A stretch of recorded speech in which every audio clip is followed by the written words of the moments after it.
ராகி சேமியா உப்புமா செய்கிறதுக்கு ஒரு 2 வெங்காயத்தை எடுத்து பொடியாக நறுக்கி வச்சுருக்கேன். 4 மிளகாயை கீறி வச்சுருக்கேன். ஒரு துண்டு இஞ்சி, கொஞ்சமாக கருவேப்பிலை எல்லாத்தையும் எடுத்து வச்சுருக்கேன். இப்போ ஸ்டவ்வை ஆன் பண்ணி ஒரு பேனை வச்சு பேன் லைட்டாக சூடானதும் 2 ஸ்பூன் எண்ணெய் சேர்த்து கடுகு உளுந்தம் பருப்பு போடலாம்.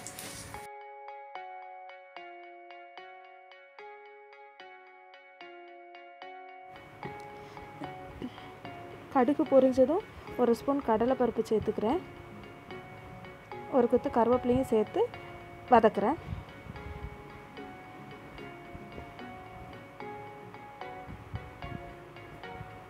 இப்போ பொடியாக நறுக்கி வச்ச வெங்காயத்தை சேர்த்து நல்லா அது பொன்னிறமாக ஆகிற வரைக்கும் நல்லா வதக்கி எடுத்துக்கலாம்.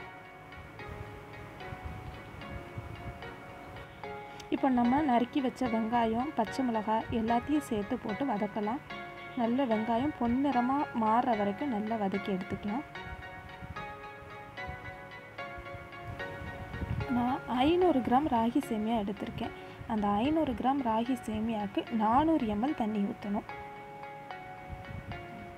400 ml தண்ணி ஊற்றி கொஞ்சமாக உப்பு சேர்த்து அதை நல்லா கொதிக்க விடணும்.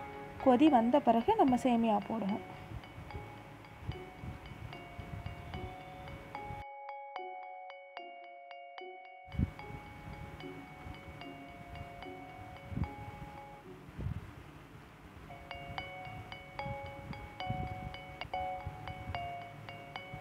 இப்போ இது நல்லா கொதி வந்துருச்சு. நம்ம எடுத்து வச்ச ராகி சேமியாவை இப்போ இதோட சேர்த்துக்கிறோம். இப்போ இது வெந்துருச்சுன்னா நம்மளோட டிஷ் ரெடி ஆயிரும்.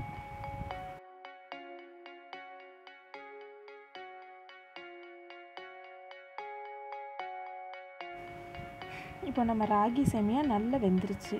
ஃபைனலாக கொஞ்சமாக தேங்காய் பூ போட்டு ஒரு கிளறி விட்டுட்டு இறக்குனா ராகி சேமியா உப்புமா ரெடி.